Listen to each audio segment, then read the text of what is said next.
Lucas 18, verso 9 ao 14, a parábola do fariseu e do publicano. Esse texto, essa mensagem, alguns anos atrás eu havia lido um livro de John Stott. Ele usava isso aqui, né? Esse texto, e eu quero pegar algumas coisas ali, extraído disso e adaptado para a nossa realidade, tá bom, meus irmãos? Amém. E o título é Salvação, Mérito ou Misericórdia? Achou aí? Amém.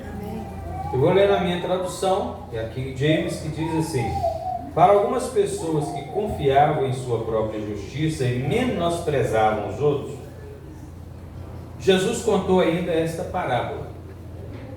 2 homens subiram ao templo para orar. Um era fariseu e o outro publicano. O fariseu, em pé, orava em seu íntimo: Deus, eu te agradeço porque não sou como os outros homens, roubadores, corruptos, adúlteros, nem mesmo como este cobrador de impostos.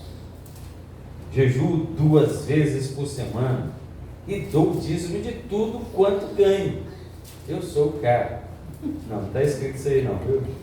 Entretanto, o publicano ficou à distância. Ele sequer ousava olhar para o céu, mas batendo no peito confessava: ó Deus, sê benevolente para comigo, pois sou pecador. Eu vos asseguro que este homem, e não o outro, foi para sua casa justificado diante de Deus. Porquanto todo aquele que se vangloriar será desprezado, mas o que se humilhar será exaltado. Amém. Amém. Pode sentar, meus irmãos. Já orou, né?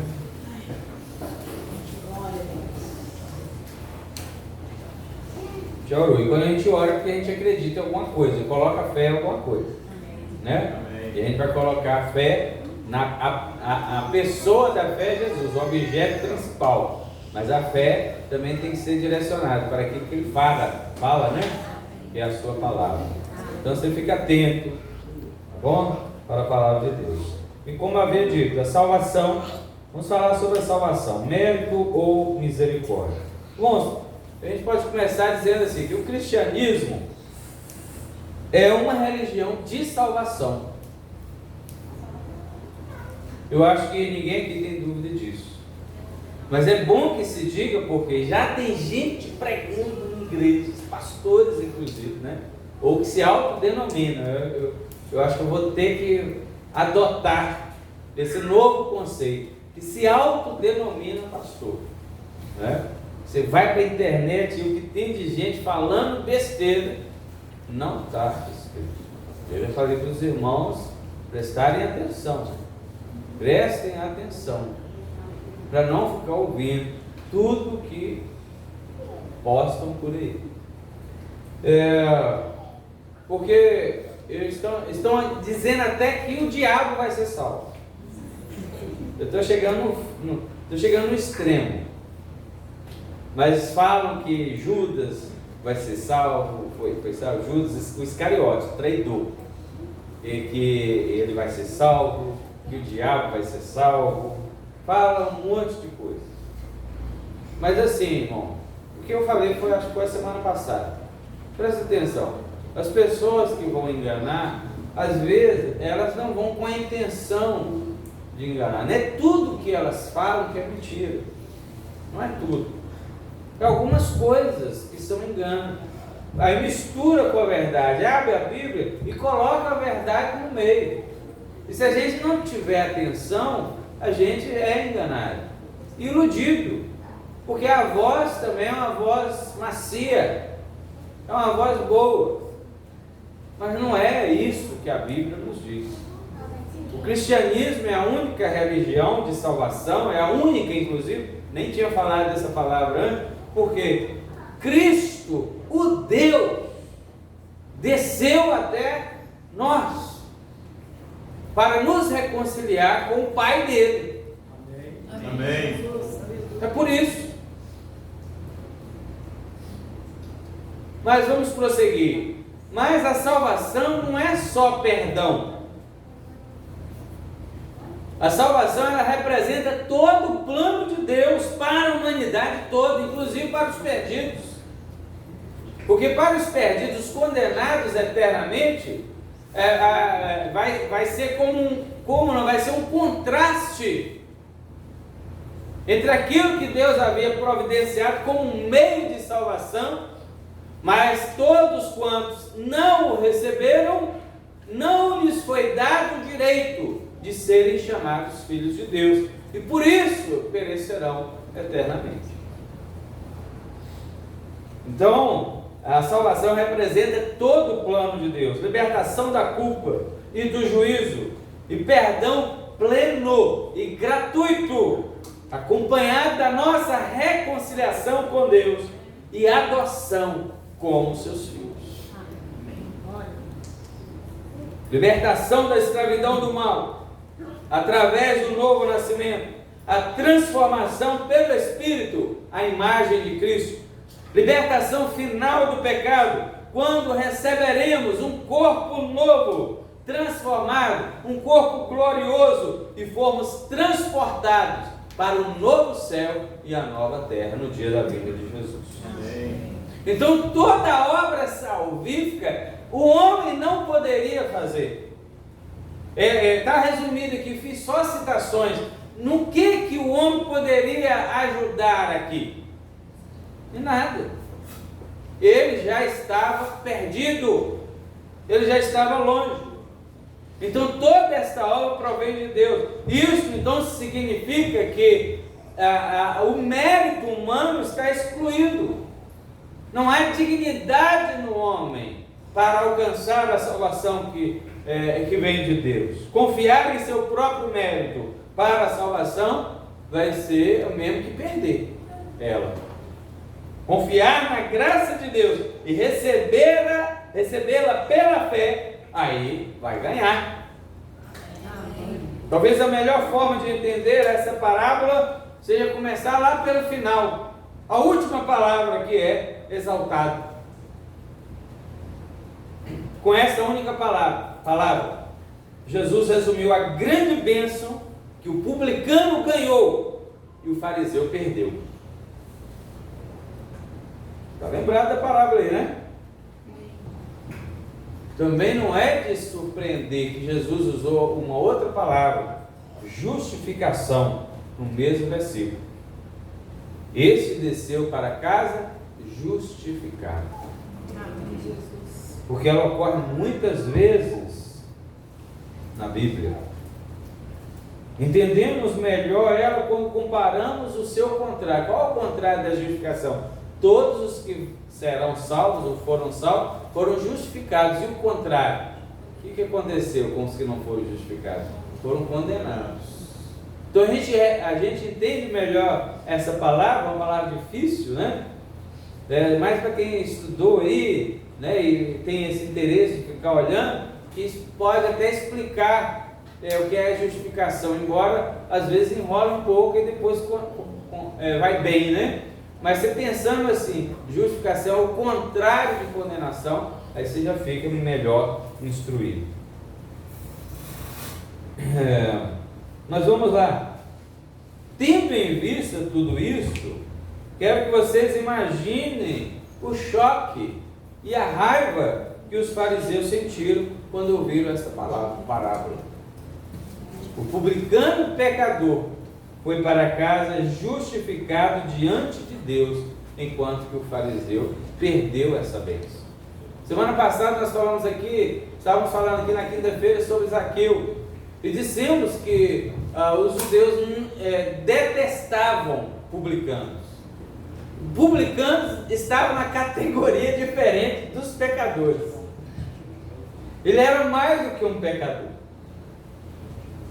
Ele era chamado de pecador, mas ele era mais porque era como se ele estivesse dando aval para o Império Romano obter recursos para continuar oprimindo a Palestina ou o povo judeu. Isso eles não admitiam. E quando Jesus fala essa parábola, eles ficam transtornados. Como é que Jesus poderia tolerar essa injustiça? Ele não estava afirmando algo que a Bíblia diz que é contrário, né? Por exemplo, em Êxodo, no verso 23, verso 7, o Senhor diz: não absolverei o culpado. E como que ele pode afirmar que aquele homem pecador, ou mais que pecador, estava sendo justificado? Essas são perguntas fundamentais da salvação. E a resposta está aqui na parábola e em todo o Novo Testamento.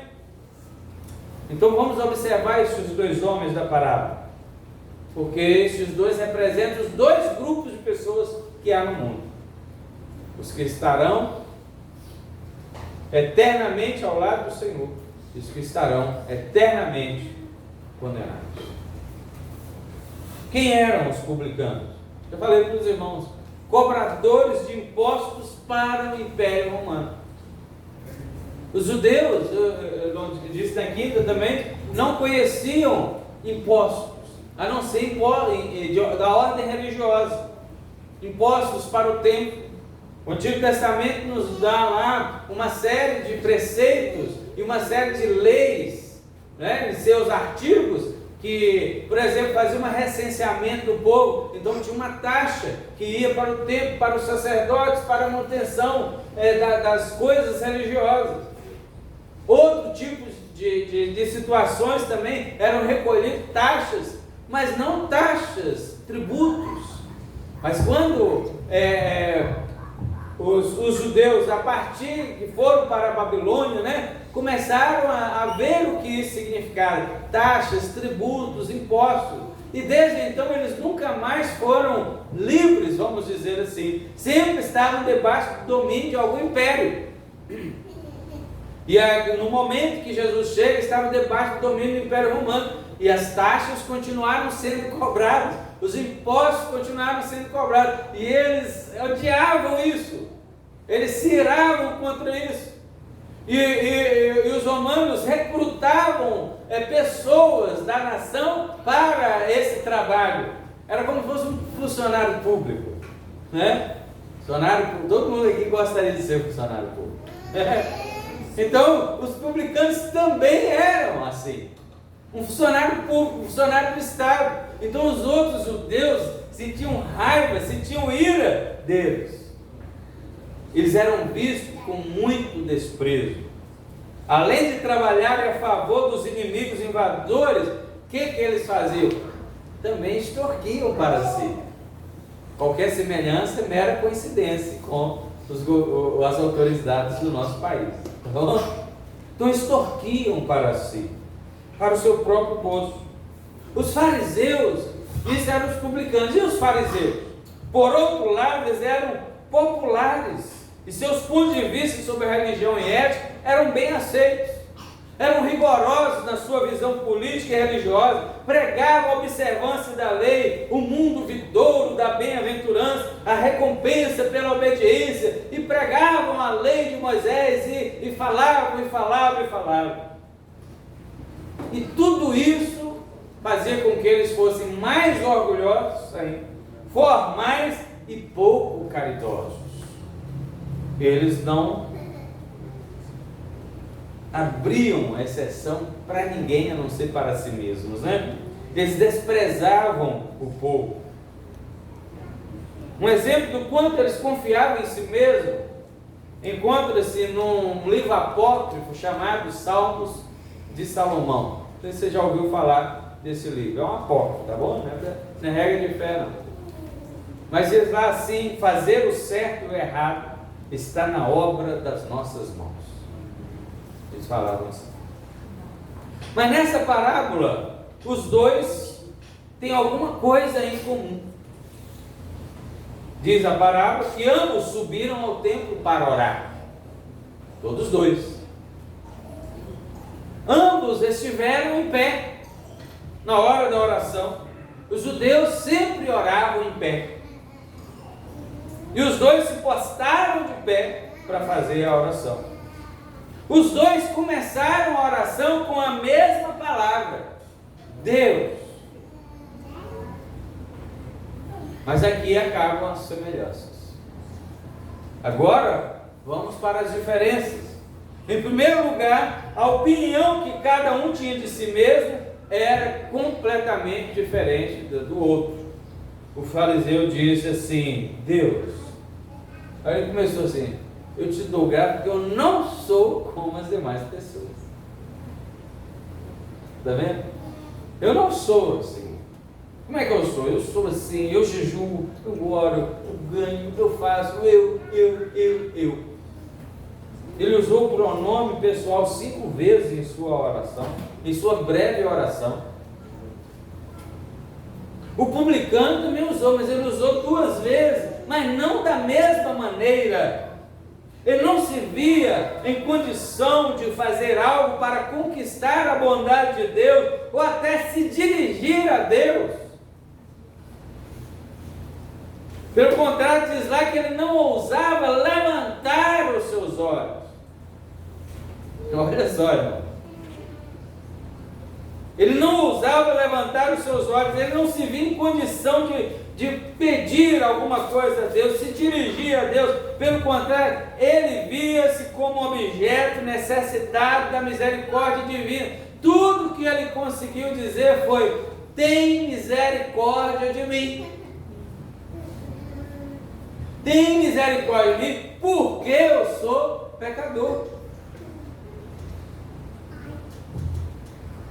A opinião que cada um tinha de si mesmo vê quando o fariseu começa a sua oração. Ele diz: Deus, eu não sou, eu te dou graça, te agradeço, porque eu não sou como os outros homens. Veja que o verso 9, Lucas nos prepara para a arrogância dos fariseus. Nós não lemos, claro, mas lemos, né? O primeiro versículo diz: para algumas pessoas que confiavam em si mesmos e menosprezavam os outros. Jesus proferiu essa palavra. Lucas prepara o evangelista, o escritor aqui, ele vai preparar a nós, ou os leitores, para essas pessoas arrogantes.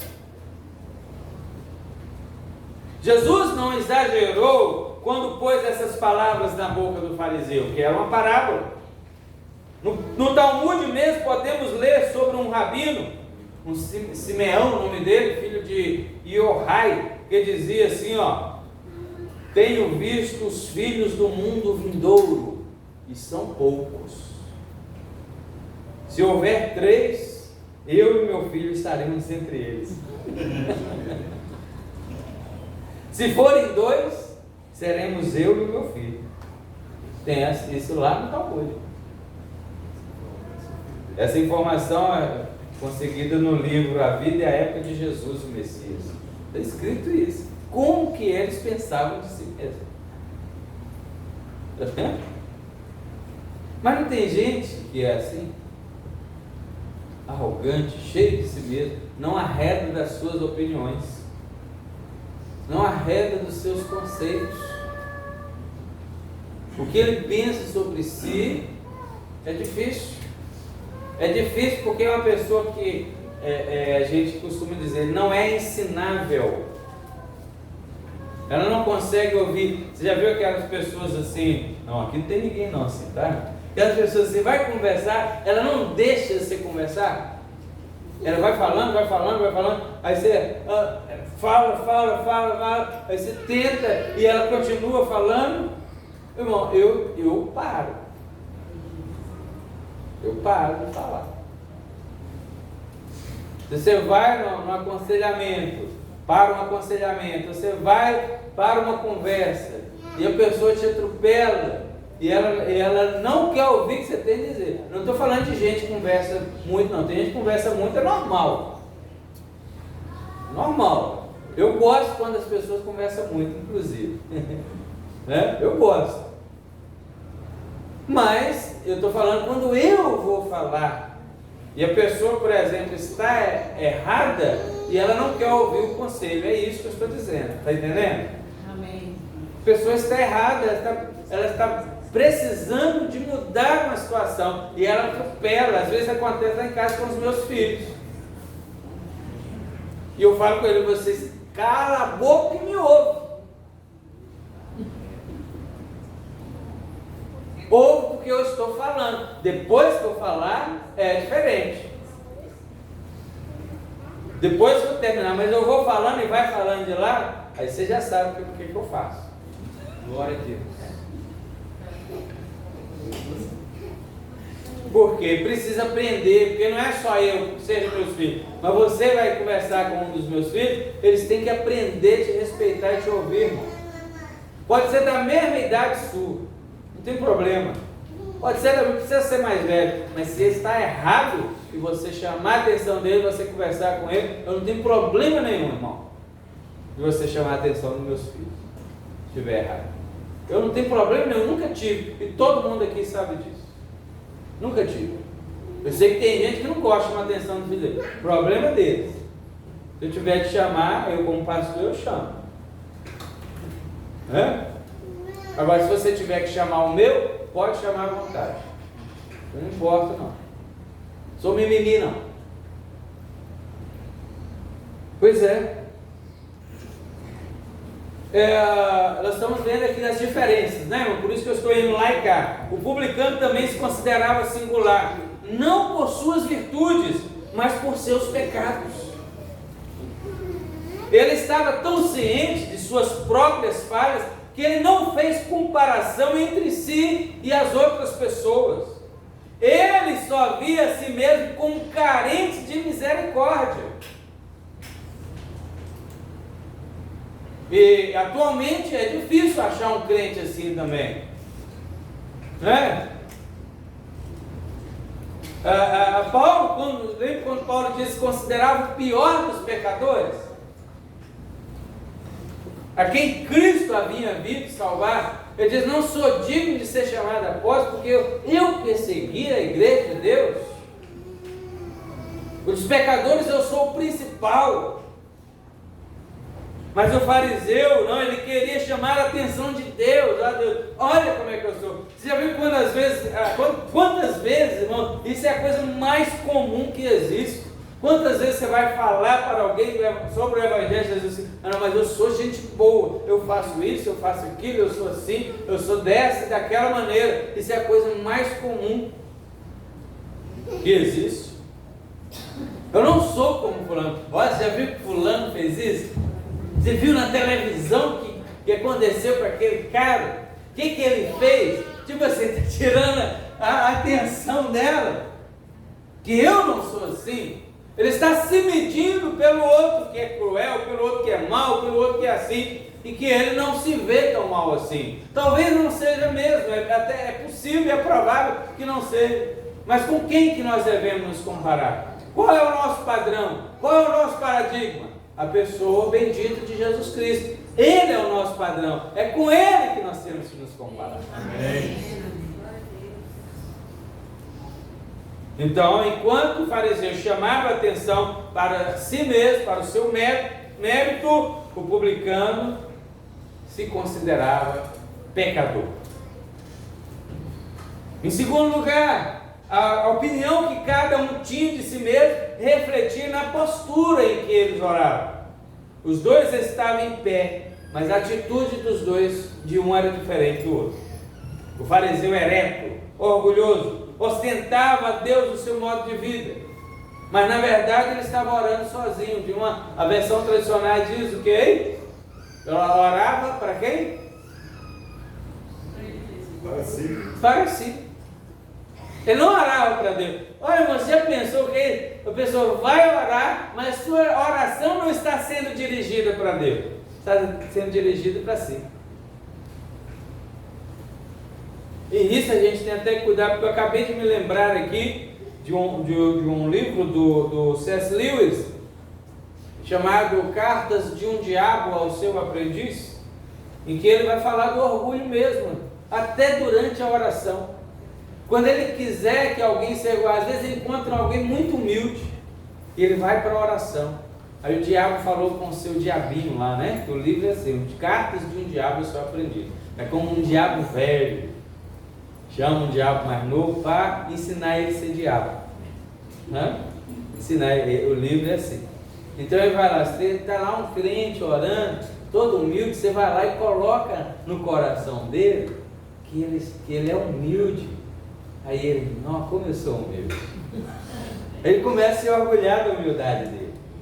Mas se ele perceber que ele está se orgulhando, aí ele vai tomar aquele susto e vai querer confessar, né?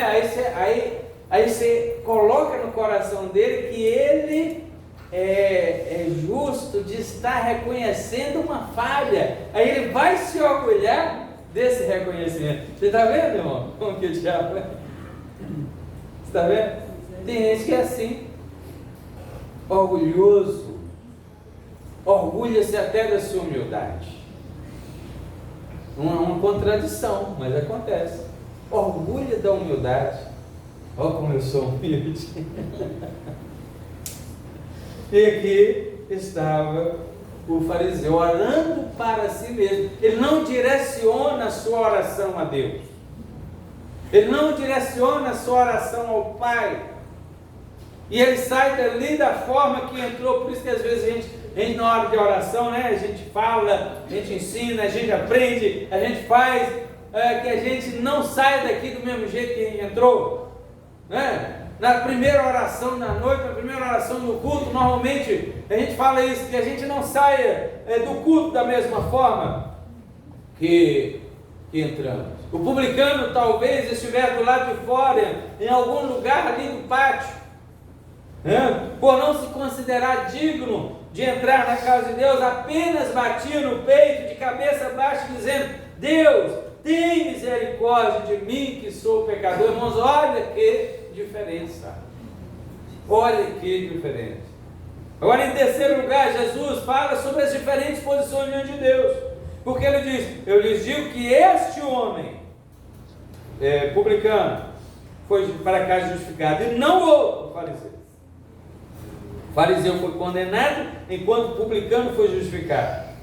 Em termos de sua posição atual e seu destino final, eles eram tão diferentes quanto o céu e o inferno. Isso se deu por causa dessa quarta diferença, a fonte da sua confiança. Os irmãos estão entendendo? Amém. Quando vocês falam amém, a gente vai entender isso quando a gente percebe a avaliação que cada um faz de si mesmo. Irmão, presta atenção. Preste atenção, nenhum dos dois estava mentindo.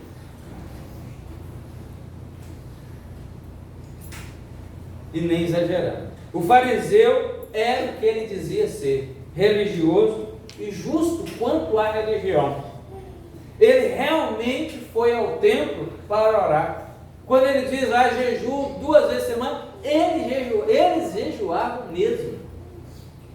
Preste atenção nisso. Davam o dízimo de tudo, eles davam mesmo.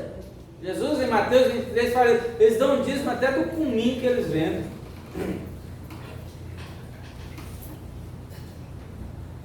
E essas 3 ações eram aceitas como os 3 principais deveres dos religiosos. E Jesus no Sermão do Monte falou sobre esses deveres. E eles iam além das exigências da lei. Por exemplo, sobre o jejum na lei era 2 vezes por ano. Os fariseus jejuavam 2 vezes por semana. Aí todo mundo, está vendo? A lei regulamentava o dízimo da produção. O fariseu dava além da produção. A Mishnah diz que o fariseu dá o dízimo de tudo o que come, de tudo o que vende, de tudo o que compra. Foi escrito isso lá. Então, quando ele declarou na oração que ele não era ladrão, não era malfeitor, não era adúltero, provavelmente era verdade. Agora vamos no outro. E o publicano era desprezível. Era desprezível. E ele se considerava assim, pecador. Não há razão para a gente duvidar de que ele era isso mesmo, que ele dizia ser. Ele não era uma pessoa respeitável. E ele se considerava assim, um pecador. Então, como é que Jesus, preste atenção, como é que Jesus declara justo? O justo fariseu culpado e o injusto publicano justificado. Está vendo? A resposta começa a fazer sentido quando notamos que o fariseu não foi condenado porque era justo. mas porque era hipócrita. Igualmente, o publicano não foi justificado porque era pecador, mas porque admitiu o seu pecado, se via culpado, merecedor de juízo, mas clamou a Deus por misericórdia. Amém. Todo mundo aqui não foi assim? Foi salvo? Aleluia. Todo mundo se conhece aqui. Você sabe quem você é? E eu sei quem eu sou. Mas Deus teve misericórdia de nós. Mas o Senhor foi muito bondoso conosco. Nós suplicamos a Ele: Senhor, tenha misericórdia de nós. Glória a Deus. Aleluia. Então, resumindo, os dois eram pecadores, mereciam um juízo, mas apenas um admitiu isso e suplicou a Deus por misericórdia. Aí em Mateus 21, Jesus havia dito que publicanos e meretrizes precedem os fariseus no reino de Deus. Mas não por serem publicanos e meretrizes, porque o pecado não dá direito a ninguém de entrar no reino de Deus. Igual as leis eles estão querendo, né? Estão aí mexendo nas leis aí, dizendo: não, no estadinho ali, a profissão ali, assim, assim. O pecado não dá direito a ninguém entrar no reino. Mas por que Jesus fala isso? Porque eles se humilharam, reconhecendo o seu pecado, depois se arrependeram dos seus pecados e creram em Jesus. Essa quarta diferença é fundamental, meus irmãos. Está vendo? O fariseu esperava em sua própria justiça, menosprezava os outros. O publicano estava tão ciente de sua culpa que se esqueceu dos outros e contou apenas com a misericórdia de Deus. É muito ruim, porque você já conhece a pessoa quando você vai falar com ela: mas fulano faz isso também, mas fulano é assim também, e você não fala nada. É muito ruim, porque você já percebe a barreira, a pessoa não vai te ouvir. Você já sabe disso. Você vai jogar palavras fora. Quando esse homem se apresenta de Deus, o fariseu, ele diz: não sou como os outros. É a maneira dele se apresentar. O publicano, pelo contrário, não pensou em ninguém. Ele estava vendo ele: a minha situação é essa, eu não quero saber de ninguém. Igual Pedro e João lá, né? Quando Jesus conversando, né? E falando com Pedro: nós pregamos isso aqui há pouco tempo. Pedro, quando você era jovem, você ia para onde você queria, fazia, acontecia. Quando você for velho, outros te cingirão, outros farão isso, e assim com você. Aí Pedro olha assim: ó, Senhor, e ele? Pedro, não preocupa com o outro, não preocupa com você. Se eu quiser que ele fique aí até que eu venha, que te importa? Então tem gente que preocupa demais com os outros, sem resolver o seu caso, sem resolver a sua vida. A vida do fariseu era tão exagerada que ele viu a si mesmo como tema de ação de graças, né? Eu te agradeço. Se fosse assim: eu te agradeço porque o Senhor é um Deus grande, eu te agradeço porque o Senhor tem me dado o que eu preciso, o que eu necessito. É diferente, né? Mas ele agradeceu a Deus porque eu sou o cara, né? Ele agradeceu a Deus porque ele era bom, né? E o publicano, ele tinha vergonha do seu passado, ele desejava ser alguém muito melhor, mas não lhe ocorreu usar nem isso para ser aceito. Não, havia pecado contra Deus. Apenas a misericórdia divina poderia salvá-lo do juízo divino que ele merecia. Sua confiança apelou para a misericórdia divina. E Jesus resumiu tudo isso no verso 14. Deus seja louvado. Amém. Foi assim que Jesus ensinou, meus irmãos, que a salvação é um dom gratuito. Aleluia. Não se paga por ela. Ninguém paga a salvação. Eu mereço estar aqui. Eu mereço estar no céu. Eu mereço porque eu faço assim, ou eu deixei de fazer assim. Não. Não é? O perdão de Deus é uma dádiva a ser recebida, não uma recompensa que merecemos. Uma vez perguntaram a Jesus assim: Senhor, o que podemos fazer para realizar as obras de Deus? Jesus respondeu: a obra de Deus é essa, 2 pontos. Crer naquele que Ele enviou. Crer.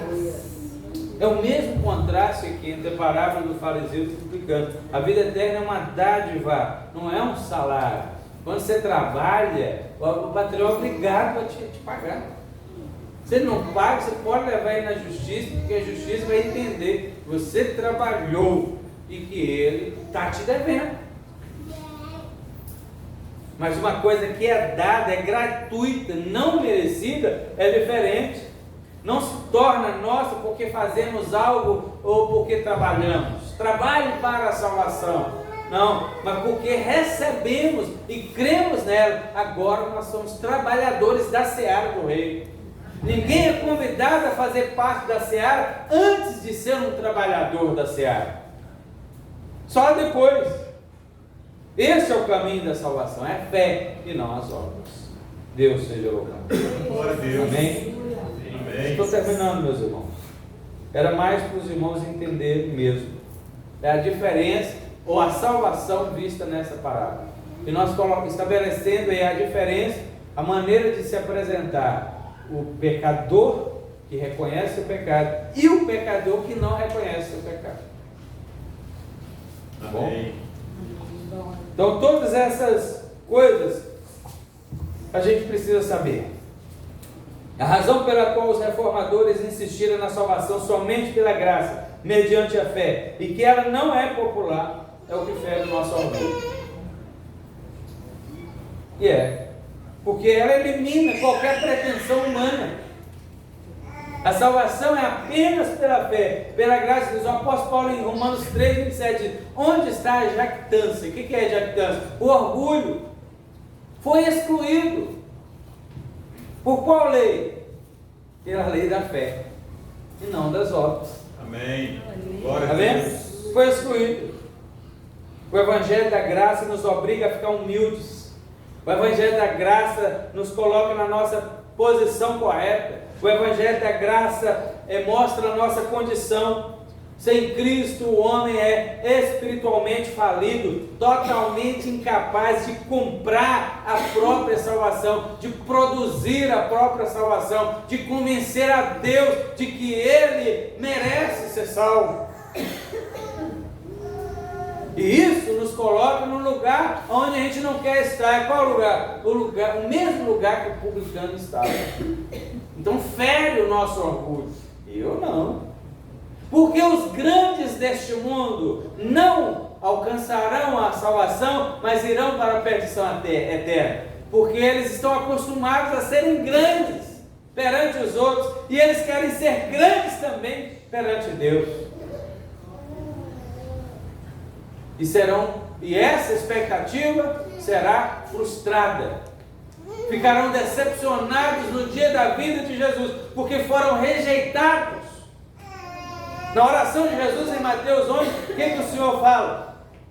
Graças te dou, ó Pai, Senhor do céu e da terra, porque ocultaste essas coisas. Que coisas? Essas coisas da salvação aos sábios e entendidos deste mundo, que não querem ser humildes, mas revelaste aos pequeninos. Aleluia. Amém.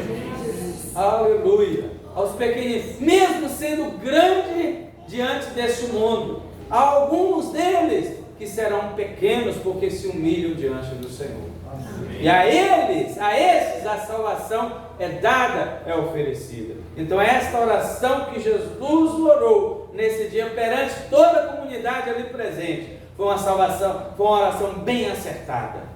Graças te dou, ó Pai, Senhor do céu e da terra, porque revelaste essas coisas, ocultaste essas coisas aos sábios e entendidos e as revelaste aos pequeninos, porque assim te aprouve. Amém. Glória a Deus. Acho que é o verso 29, né, de Mateus 11. Então, meus irmãos, é clamar, né? Quem ainda não é salvo, é assim.